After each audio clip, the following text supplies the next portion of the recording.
சாய்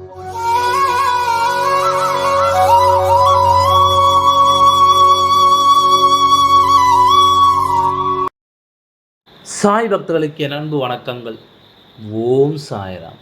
என் அன்பு குழந்தையே, என்னிடம் நீ கூறும் அதிகமான வார்த்தையே உன் துணையை என்னிடம் வந்து பேச வையுங்கள் சாயப்பா என்று நீ கேட்கின்றாய் அல்லவா? உன் கோரிக்கையை நான் ஏற்று உனக்கான பதிலை இன்று நான் உனக்கு தரப்போகின்றேன். முழுவதுமாக கேட்டால்தான் நான் சொல்வது உனக்கு புரியும். கேள். யாரை நினைத்து ஏங்கிக் கொண்டு என்னிடம் பேச வையுங்கள், என்னையும் என் துணையையும் சந்திக்க வையுங்கள் சாயப்பா, எங்களுக்கு இன்னொரு சந்தர்ப்பத்தை கொடுங்கள் என்று நீ கலங்கினாயோ, அவரே உன்னிடம் பேச வைக்கப் போகின்றேன். உன்னை அவரே அழைத்து உன்னிடம் பேசுவார். உங்கள் மனதில் இருக்கும் கருத்து வேறுபாடுகளை மறந்து உன்னிடம் வந்து நான் பேச வைப்பேன். என்ன சாயப்பா, இதையே சொல்கின்றீர்களே, எதுவும் நடப்பதில்லையே என்று நீ கேட்கின்றாயா? உன்னிடம் இதை நான் சவாலாக சொல்கின்றேன். நீ எந்த அளவில் என்னை நீ நம்பினாய், உன்னால் மனதில் என்னை நினைத்து நீ கேட்கின்றாயோ, அதைவிட பல மடங்கு இதை நான் உனக்கு செய்யப் போகின்றேன். நீ நினைத்ததை நினைத்தபடி நடத்துவேன். உடனே கேள். உன் மனதில் என்னவெல்லாம் வேண்டுமென்று கேட்பாயோ அதையெல்லாம் உனக்கு நான் செய்வேன். நீ நினைத்தது ஏங்கும்.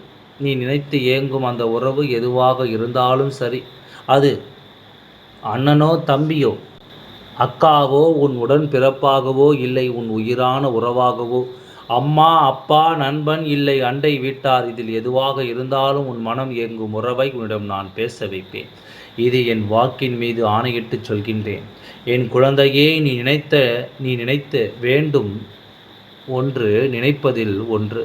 இருக்கும் குழப்பங்களை நானே கலைத்தேன். உன் குழப்பங்களை விட்டு நீ வெளியே வா. உன் உறவை நீ எதிர்பார்த்து என் கண்ணை காட்டு கொண்டு இரு. உங்கள் உறவு பலப்படும் நேரம் வந்துவிட்டது. எப்போதும் நீ பேசும் பேச்சு அன்பும் இருக்கட்டும். அப்போதுதான் நீ விரும்பும் உறவுகள் இடையே மனக்கசப்பு வராது. நீ கண்ணீர் விட்டது போதும், கலங்காதே. உறவுகள் உடைந்தால் உண்டாகும் வருத்தம் மரணத்தை விட கொடுமையானது என்று எனக்கு தெரியும். ஏனென்றால் உன் சாய் அப்பாவும் ஒரு துளி பாசத்திற்காக ஏங்குவேன். அந்த அன்பு உன்னிடத்தில் உள்ளதால்தான் உன் நிழலாய் உன்னோடு நான் பின்தொடர்ந்து வருகிறேன். கண்ணே, உன் மீது கோபப்படாதே.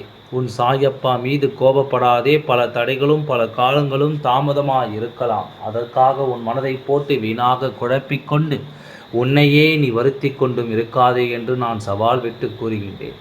உன் துணை உன்னை அழைத்து பேசுவார். நீ யாரிடம் பேசாமல் மன வருத்தத்துடன் எப்போது அவர் வருவார் என்று ஏங்கிக் கொண்டு பார்த்திருக்கும் அந்த நேரம் இப்போது கழிந்து விட்டது. உன் மீது தவறு இல்லை, எல்லாம் விதியின் வசமே. உங்கள் பிரிவு நீடிப்பது இன்றோடு முடிந்து விட்டது.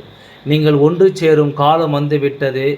என் குழந்தையே, வீட்டுக்கு வீடு சண்டையும் சச்சரவும் இருப்பது சகஜம்தான்.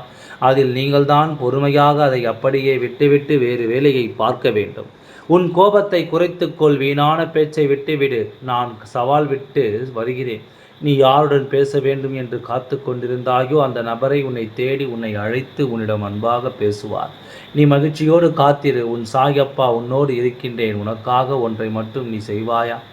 என் அன்பு குழந்தையே, தினமும் இரவு தூங்கும் முன் 9 முறை என் நாமத்தை நீ எழுதி விட்டு உன் கோரிக்கைகளை என்னிடம் கூறிவிட்டு நீ எழுதியதை என் பாதத்தில் சமர்ப்பித்து விடு. நீ உறங்கச் செல். எல்லாம் நல்லபடியாகவே நடக்கும். ஓம் சாய்ராம். நன்றி, வணக்கம்.